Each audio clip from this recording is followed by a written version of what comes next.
नमस्ते एभ्रिवान, के छ? आराम सन्चै हुनुहुन्छ? आज के भन्न गइरहेको छु भने सधैँको जस्तै ट्रान्सफर एपिडको बारेमा हजुरहरूले धेरैले ट्रान्सफर एपिडबाट पैसा पठाउन थाल्नुभएको छ। एकदमै धेरै धेरै धन्यवाद। र नपठाउने नजान्ने साथीहरूको लागि मैले सानो टाइममा हालिदिएको छु। अन्तिमसम्म भिडियो हेर्नु होला। एकाउन्ट खोलिसकेपछि लास्टमा कसरी पठाउने के गर्ने भनेर मैले सबै कुरा भनिदिएको छु। एकचोटि फुल भिडियो हेरेर सिक्नु होला। र नजानेको साथीहरू, एकाउन्ट खोल्न नआएको साथीहरूले नि एकचोटि कन्ट्याक्ट गर्नु होला। एकदमै सजिलो छ। रोमानियाबाट नेपाल पैसा पठाउनलाई ट्रान्सफर एपिडको टिआरपीबाट एकदमै चाँडो र सजिलो, थोरै कमिसन, राम्रो रेटमा चाँडो घर पैसा पठाउन एकदमै सहज हुनेछ। एकचोटि युज गरेर हेरिदिनु होला। अन्तिमसम्म भिडियो हेर्नु। एकाउन्ट खोलिसकेको मान्छेले कसरी पठाउने भनेर मलाई राखिदिनेछु। यो भिडियो चाहिँ सबैले सेयर गरिदिनु होला। माथि लिङ्क छ, लिङ्कमा गएर तपाईँहरूले आफ्नो एप्लिकेसन डाउनलोड गर्न सक्नुहुनेछ। सबैजनालाई एकदमै धेरै धेरै धन्यवाद। एकचोटि ट्रान्सफर एपिडको टिआरपीलाई युज गरेर हेरिदिनु होला। हस्त, धन्यवाद। यो चाहिँ एकाउन्ट खोलिसकेको साथीहरूलाई सिकाउँदैछु है। मेरो आफ्नै एकाउन्टबाट लगइन भयो अनि यहाँबाट ट्रान्सफरमा जानु होला। ट्रान्सफर क्लिक गरिसकेपछि तपाईँको सबैभन्दा माथि सिलेक्ट गर्ने आउँछ केमा पठाउने, ब्याङ्कमा, क्यास, वालेट, होइन, केमा पठाउने। ल, ब्याङ्कमा क्लिक गरौँ। अनि सबैभन्दा ध्यान दिनुपर्ने यहाँ तल प्रोमो कोड भनेर लेखेको हुन्छ। तपाईँहरूले पहिलोचोटि पैसा पठाउँदाखेरि पहिलो ट्रान्सफर चाहिँ फ्रीमा जान्छ।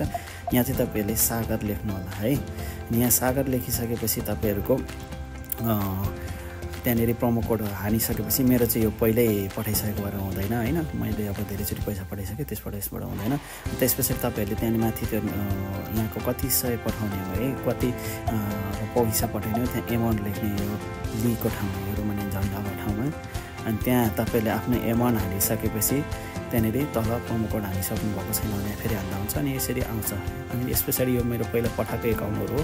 यो चाहिँ पहिला हो। अब तपाईँहरूको चाहिँ न्यू क्रेड भनेर तल देखाउँछ, न्यूमा गर्ने होइन। अनि त्यहाँ गरिसकेपछि तपाईँको उहाँ नेपालको ब्याङ्कको डिटेल माग्छ है। First name, last name, phone number. अनि यहाँनिर चाहिँ तपाईँको त्यही पठाउने मान्छेको पहिलो नाम है।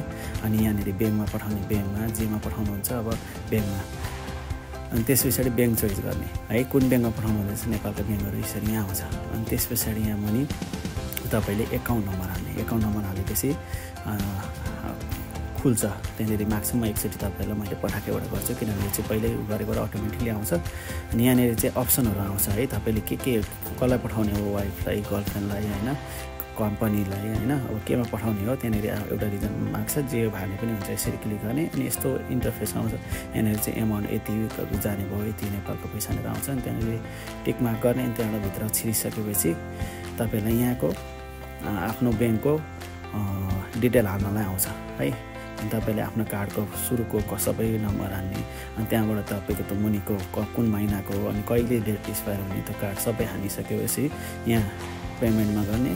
अनि पेमा गरिसकेपछि तपाईँको उता होम ब्याङ्किङ खुल्छ। होम ब्याङ्किङमा गएर कन्फर्म गर्ने। यति गरेपछि घर पैसा मजाले जान्छ है त।